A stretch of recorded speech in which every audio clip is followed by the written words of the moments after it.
do this. Welcome to the banter. I'm Jimmy. I'm Timmy. And this is episode 4. We're going to cover the league. Merry fucking ho-ho to ya. Ho, ho, ho, merry humbug. It's a fucking hooker's favorite time of the year. Actually, I heard at one point there was prostitutes out in New York that wanted to take the ho-ho-ho out of fucking Christmas just because of the simple fact they was offended. If you are in a profession where ho, ho, ho offends you, it's need to time find a to new find a profession. new job. Yeah. I'm sorry, it ain't rude or racist if it's true. So I hope Santa's gonna be good to all y'all motherfuckers, unless you're a Canucks fan. You know, then we don't want you getting what you want. Santa was gonna get you all jerseys. All a but Canucks fan wants for Christmas is their own fucking jersey, that they don't have to buy. and B, fucking a Stanley Cup. But alright, let's get right into it, man. Fucking, the NHL came out with their realignment. They're fucking with too much shit, man. Do you like it? No. You don't like it? You gotta keep it east versus west. I'm sorry, but since Well, it's still gonna be East-West. No, not the way they're redesigning this bullshit, man. Fucking. It'll still be East-West. The only difference now is the East will have 14 teams and the West will have 16. Exactly. What the fuck? Yeah.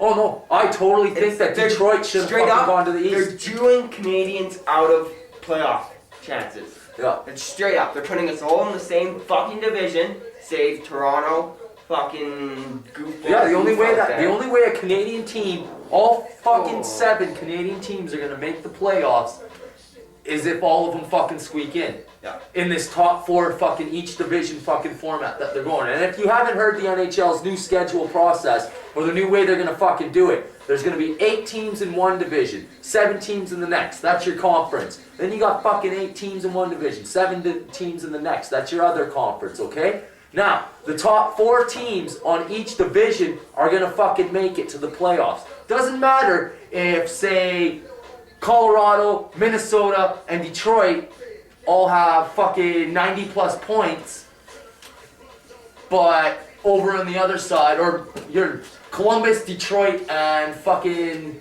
Nashville all have 90 plus points, alright? And fucking let's throw another team in there just for shits and giggles. I think Minnesota is gonna actually be in there next year. So Minnesota, alright? You give them all 90 plus points, okay? They all fucking squeak in on their side, alright? Now you go over to our division, right? And say you got Colorado, fucking Vancouver, Calgary, Edmonton, alright? All with 80 points. Alright, now they're all gonna squeak in.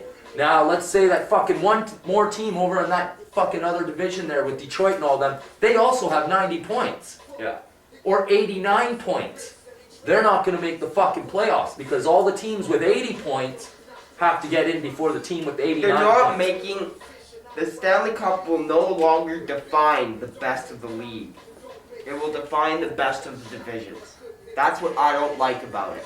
You're gonna have weak divisions. It does bring back the whole fucking division rivalry, So who really gives a fuck? It fucking it could have so worked out that you get a team kind of like Edmonton in the rebuilding process who had its 80 points and fucking first round gets fucking Pittsburgh, whereas fucking some other team out in the East is sitting at 89 points. Obviously the better team, but due to technicalities, you get the shittier team in the playoffs playing the powerhouse team. I don't like it. Yeah.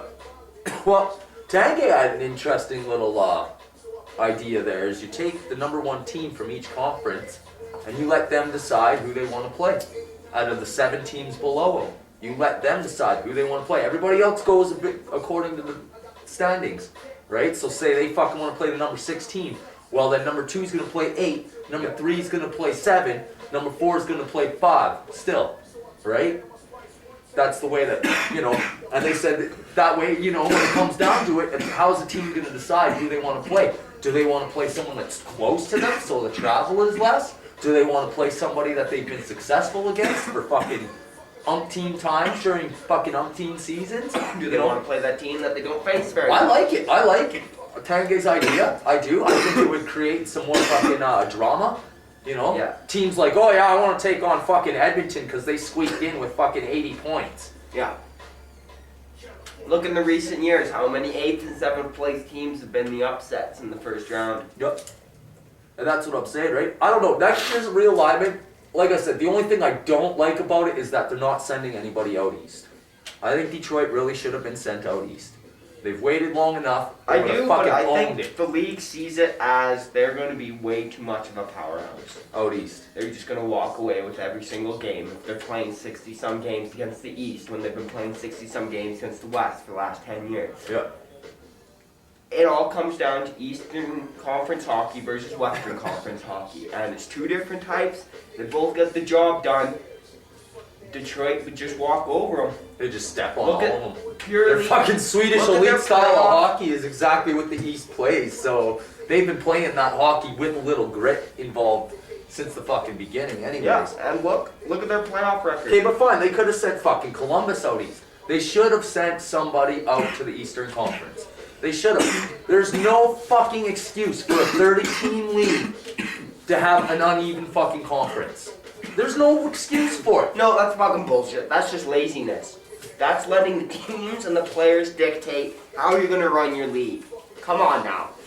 Yeah, I don't agree with it. No, Not at all. I don't even see why Winnipeg needs to be moved. Leave them in Well, the East. fuck it. Move them to the West. You know. Okay, I understand like Canada-wise, there's some more teams in here, but geographically, Winnipeg is not that far from the Eastern Seaboard. Yep. It's a 2-hour flight. Yep. They lose an hour. That's it.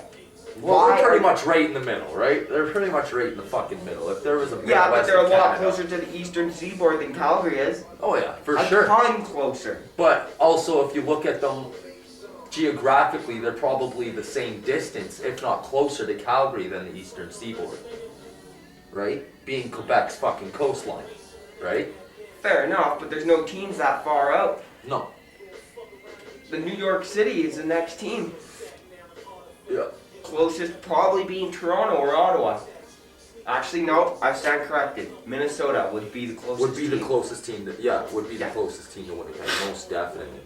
Most Yeah, definitely Minnesota. but still, it all comes down to Winnipeg's travel is not that bad. Yeah, I agree. In the division they are presently in, it's pretty bad. yeah, it's a bit Yeah. of bruise. But Yeah. you realign that shit so that they're staying there in a conference. I'd even say Toronto, Montreal, Ottawa. Yeah. Somewhere in there, throw in one of those two conferences. Get a bit of inter-Canada fucking rivalry going Well, they on should there. definitely have 2 teams in each division next year. 2 Canadian teams in each division. They shouldn't have fucking all Canadian teams in one division. I understand it's creating a rivalry between Canadian teams. We already have a rivalry. We already hate every other fucking Canadian team out there. And they already hate us. It's a fucking mutual thing. We don't need you restructuring the fucking divisions to create a fucking Canadian rivalry. Look It's at- already fucking there. I don't know. And they don't understand. They're treating Canadian hockey fans as American hockey fans. Yeah. Fuck, we have our rivalries. Calgary Flames, Vancouver, fuck the Canucks, fuck the fuck Nuts. the Oilers. Yeah. Those are 2 main stay-at-homes. But come playoffs, if we're not playing the Canucks or the Edmonton Oilers, Then it's fuck the Blackhawks, fuck the Sharks, fuck the Wings. I don't give a fuck who it is. It's fuck them if we play in them. and we carry that over to the next fucking season. We don't need you guys orchestrating rivalries. No. We make our own. Yeah. We're I still Canadians. hate, I still we hate find the reasons Blackhawks. to bitch about hockey. I still hate the Blackhawks because Oh, they're the fuck last yeah. team to eliminate us in the first round, right? Now, how about, hot topic in the NHL these days? Concussions. Everybody bitching and complaining. And I know, me and Jimmy here, we have fucking talked about concussions and, past superstars having concussions and shit like that. But it is truly fucking quite insane. 5, 10, 15, 20, 25, 31 concussions as of today to players. Or at least head injuries. Maybe not concussions. Yeah, But 36 31 is head the final injuries. count. Or which 36, comes out sorry. to 5.5% Head injuries of players in the injured. NHL. In the You're NHL. trying to take away headshots, and you have 5% of your players out with injured heads. With new rules, With new new rules. regulations, is there really this many concussions going on? Or is this a Well, paranoia? let's just say that 28 of them are fucking concussions, and the other Well, fucking here are the 7 are notables. fucking Here are the just heads. notables concussions that are keeping players out. Skinner, Jeff Skinner, fucking Mark Stahl, Crosby. Sidney Crosby, Milan McCulloch, and fucking Andy McDonald. Yeah. Those are basically your chunk of Richards. 5 superstars. Richards now. Yeah. Yeah, that too. But that's basically your group of 5, 6 superstars that truly they do have concussions. Yep. And I say this because of the fact Giroud now? that these guys weren't hurt. They'd be out there playing for their teams. Giroud Their cornerstones, yep, Giroud. Their cornerstones of their Giroud was fucking leading team. the league when he If got they could concussed. skate and did not have a legit concussion, Yep. they would be on that ice playing. Yep. These players here, they have concussions, and I'm not saying they're fucking pussying around it or anything. I've had a few concussions comes in the back day. down. It fucking hurts. I understand. It all comes back down to the helmets, man. I don't give a fuck Yeah. about anything. It all comes back down to the fucking helmets. Fuck changing rules, suspensions, and everything. Tell you what, this is what you do. You change the helmets. Not Everything even- else has not changed with even hockey. the helmet. speed, the Something fucking as force, the basic- size, The strap. the strap. Yeah. Enforce a chin strap. Make the shit tight like this. You Not enforce fucking a flopping chin like that. strap that ensures the jaw is clenched around the fucking mouth guard while that player is on there. That's why they football want to be on players the don't bench. get such bad concussions. Yeah, they can pop it. It's because they. Same thing as when you get in a fist fight. You'll get knocked out almost every single time if your jaw's open. They catch you with your jaw open, it fucking hurts. It rattles shit. It shoves your jaw back into your brain. That's what fucks you up. If your jaw's locked with the mouth guard to take that shock out, you're I gonna agree. be good. Your helmets are designed to 120%. take those hits. You see these players with their chin straps hanging fucking a foot off their fucking face, man. That isn't doing nothing. That isn't protecting you anyway, No. anyhow, man. Your helmet's gonna fall off anyways that way, alright? Jimmy's Last right, time I man. checked, you go Jimmy's play fucking right. junior hockey right now, your coach is sitting there saying, make sure that strap's tight. Yep, Jimmy's right, man. You gotta have that strap fucking right up to your motherfucking chin. Look You at- gotta look have at- your fucking chin fucking Prime closed. example, Patrick King. Last year, fucking mouth guard out of his face, skating down the ice, gets lit the fuck up. Trainers said if he had had his mouth guard in at that point, yeah, he probably would have been lit up still, but he wouldn't have had the teeth issue and the fucking headache with it. Yeah. You gotta keep your jaws clenched. There's a reason they make boxers, MMA fighters, all these guys, they make them have mouth guards and the jaws clenched because it cuts down. The body's designed to take the hit. Yeah, you guys, you know, it's the helmets. In the end, man, it's the motherfucking helmets. And Guys are I mean, getting I'm bigger not and saying faster. go as far as put a full fucking cage like football, although what that does is it eliminates. Yo, I can't figure it out. I'll sit there and I look at it and fucking hockey players are going around 40, 50 miles an hour, skating at top speed, right? You know, some of them hit 80 miles an hour skating at top speed or whatever, and they're getting knocked the fuck out by a hit, alright? Whereas football players, they're fucking running 10, 15 fucking miles an hour, these fucking linemen who are hitting each other every fucking day. Bam, bam, bam, bam, all through the fucking game. They're going at the most 10, 15 fucking miles an hour. And they have full fucking helmets going, man. Whereas Straight hockey up. players don't. What it is, the jaw strap too, face mask. There is never any skin to equipment contact, ever. The face mask is designed, Yep. it's rounded, it takes the shock and Yep. dissipates it around the helmet. It's what it's designed to do. This is what keeps players safe in the NFL and other football leagues. Yeah. Come on, I'm not saying you gotta put a big Why, steel no, you know grill. what? Why do you think a goalie can take a fucking full out slap shot to the Square fucking in the head head. every fucking game? Because they have a chin Because strap. they are fully protected Yep. in the fucking head. I'm not saying, again, Right. players that gotta skate. Yeah, exactly. Full masks keep them protected from shots. Yeah, that's 80 why miles goalies- an hour. yeah. 100. And that's why a goalie doesn't fucking skate away I'm with not- a fucking concussion Yeah. after taking a shot to the fucking head, man. Again. Because they are fully fucking protected. Not saying we need full face masks, full steel face masks. It no. makes sense though. It makes sense. I'm sorry. I say implement purely the jaw, the chin strap. Yeah. Have the jaw set in a mouth guard. Look, my jaw's locked right now. Look. Hey, here, ice. Yeah. You can You say get everything fucking you need to nails, say. you're fine. You're fine. There you go. You're alright. You're on the bench, take that fucking strap off. No one cares. But you on that ice, keep that jaw locked up nice and tight. Guarantee you will cut down 50%, Yeah. if not 75. Guaranteed. Yeah. I agree. And I don't even have a fucking degree. In this shit. Yeah. Coaches are still getting axed around the league, man. from teams that, you know, you wouldn't expect to be fucking axing their coach. Fuck that. I expected something to change in Montreal. They've been going every single year, first round exit, fucking. Did you expect Jacques Martin to get it though? I expected the coach and the GM to go, not just the coach. Because that GM is just as fucking bad as the coach. Man. Oh, I think he'll be next. Oh. You can't axe an entire staff. They're gonna fuck, he should have had the fucking right mind. Like last year, like Sutter did, who, by the way, is now gonna get a coaching job in Los Angeles. But last year, Sutter fucking stepped down as the GM. And his other brother, you know, got to stay. Right? So, over in Montreal, I think that fucking GM should have stepped down. Been like, I'm sorry, I fucked the team up. But honestly, this is what it is. There's something. I think it was more, the GM's been a fucking goof, man. But look at the fucking talent that he brought in there. I'm sorry, maybe he didn't in the long run play it right, but initially. Lately, Pierre Gauthier, for the last, I'd say, year and a half, since he made those signings, 3 years ago, since he had that big off season where he signed fucking 14 players, man, he has not done anything correct, Pierre Gauthier. That's the what GM. I'm saying. He hasn't. He's not done a fucking thing right. I don't fucking get it. Well, but on the flip side, I will give him respect for trading Halak and saying, fuck the city of Montreal, Price is staying here. I will give him credit for that. they should have kept both of them. Fuck the whole pressure of having fucking 2 number 1 goalies. Have 2 number 1 goalies. It's working out for Vancouver. Yeah. And it has worked out for other teams, i.e. Detroit, who played fucking Osgood and Howard for just as many fucking games, and once the playoffs went, you went with your fucking horse that you know you could do it. Yeah. Right? So you throw fucking Price in.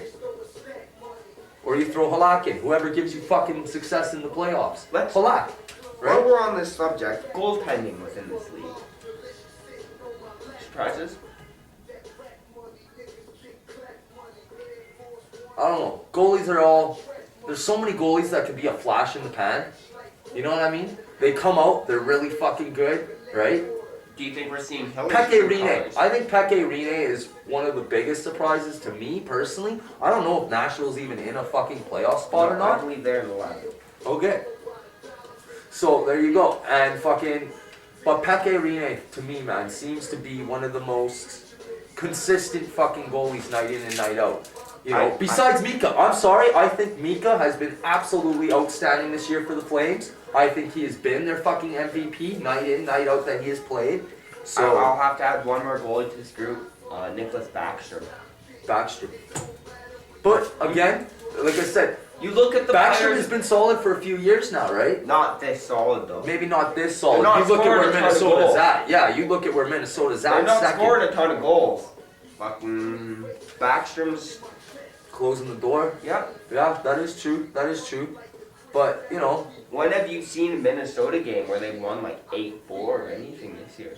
It's usually close games, Oh, going yeah. to overtime, fucking. and again, you know what? That's their coach. That's Mike Eo, who I guarantee if the fucking coach of the year was handed out today, would get the coach of the year. If not him, the coach over in Florida would. Yeah. One or the other. But, yeah, definitely. Again, it comes down to the coach, right? Like, this coach went in, came in, turned shit around. Do you think Daryl can do that to LA? I think short term, yes. I think short term, I think he'll come short in, term he'll work because he's them. been standing there watching them long enough that he's gonna come in and he's gonna call every single one of those motherfuckers out. Yeah. And say, when I used to coach against you, I used to tell my players to do this, because I know you're a fucking lazy slob when it comes to back checking. Yeah. And he'll call them out. I think taking them to a cup, no. I think fucking whipping the bitches in LA back into line, saying, you're paid well, but you're still hockey players. You gotta produce. No, I'm happy you said that because Ted Hitchcock came out after he had spoken with Daryl and everything, and he had said, you know, it's a different league these days, you know, and I agree. Daryl Sutter is a fucking grinded out fucking, you know, hard in your face fucking coach. Like, if you're not fucking performing, he's right there telling you, you ain't fucking performing, But man. honestly, look at LA. What? Look at who the stars that are in Oh, LA yeah, most that definitely. need that right now. Drew Doughty, I believe he's got 9 points But right in the now. end, this is what Hitchcock said, man. Hitchcock was the same way. Hitchcock was a grimy, in-your-face fucking coach. If you weren't fucking moving, you were fucking told. You were on the bench, you were something. He would let you fucking know. If through the press, whatever way, Yeah. fucking got through to this player's head, right? But Hitchcock comes out now, because now he's got St. Louis under his wing, right?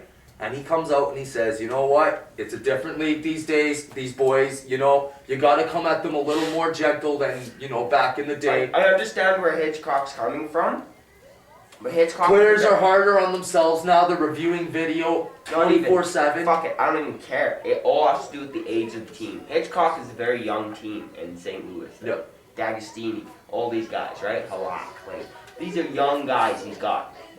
Today's newer generation of player coming in, yes. But I don't think you should have to fucking pamper a player to begin with at all, man. I think a hard style fucking coach should come in any league there is. I don't give a shit if it's the NHL, the NBA, NFL. I think you need a hard style coach who comes in. You look at Bill Belichick over in fucking... I think Bill Belichick presently holds the records for most players cut. This is what I'm saying. Season. He doesn't like the fucking way you're acting. You're fucking gone, man. And you see how many teams, or how many times this team is competitive. Now I know I'm comparing apples to oranges here, but not really. Coaching is fucking coaching, man. Yeah. You go in, you fucking light a fire under your fucking player's ass. You don't sit there and fucking massage them. You don't sit there and like, it's okay. If you got a young player who's his first year, and he's coming off the bench slamming his stick out of frustration, then you gotta coax him a bit. Yeah. Don't fucking bust his balls. But you got veterans like Anze Kopitar, Yep. Mike Richards, I know he's injured. Yep. Drew Doughty. Veterans like that who have represented their countries, who have represented their clubs multiple times in the playoffs, who have made drives for their team in the playoffs. But these are the ones I can almost guarantee you. Pamper those players. I can guarantee you, these are the ones that are fucking getting pampered, man. Because these are the ones that are making $7-8 million a year, and they're not going to have their coach, who makes $1.5 million, come up to them and tell them what's up. But see, that's the problem. Right? That is the fun, and it needs to shift back to the coaches are in control. The fucking inmates are running the houses on most of these teams, man. Yeah. Coaches are afraid to say shit. You look at Keenan, man. The only coach who holds his team down, as much as I hate to say it, Tortorella. Tortorella does. Yeah. He's the only guy who sits there and goes, "The fuck are you doing?" No, Boston's you know what? coach. Sit down. Boston's coach, to some degree. He steps out and he tells his fucking players to settle down too. But like, I agree. You know what? And Babcock. And Babcock. Babcock. But his players don't really get out of control either. It's not like he has too many No, but fucking his Daniel players do Cleary's get on his team. excessively passive. Yeah. Yeah. You can see True the start enough. of every season, Yeah. and you see him. What other coach do you True know enough. who calls a fucking timeout on the first goal, 45 seconds in? One goal, most coaches are like, ooh, fast break, okay. But Mike No, Keenan even Babcock said right it, man. there. He lost his job because he wouldn't pamper Dion. That's why Mike Keenan lost his job in Calgary. One of the reasons, and the other was because they were going to bring up the other Sutter in, right? But one of the reasons was because he would not pamper Dion enough. Things started going awry because he would fucking... We had a 13-point lead in the division. Yeah. And he was lighting a fire under Dion's ass because Dion was starting to slack. And Dion didn't like it. Dion, you can't talk to me like that, man. I just fucking signed a fucking $7 million fucking contract. I like to put snutters up my fucking nose. Dion is a special case. Oh, fuck. Dion is a special fucking case, alright. You know what? Time out! Head shake for Dion Phaneuf. Not just for the hell of it, eh? Yeah. Oh, why the fuck not? Being a fucking goon? Getting confused with picture books? I'm thinking that you're bigger than every single fucking team in this goddamn league! Head shake. Dion, you're a bum. You're a fucking You bum. gotta be the richest retard I know. Yeah. But let's not quite take it off the coaches just yet, because there is one coach who does have a job right now, and I would like to actually speak about him. His name's Alain Vigneault, the French frog, over out in Vancouver. The lippy little French And that's frog. what I would like to talk about. When you have players calling your team out for being fucking diving little bitches, Yeah. for not fucking playing the game of hockey, that the game of fucking hockey is meant to be fucking played, who whine and fucking grab their heads when a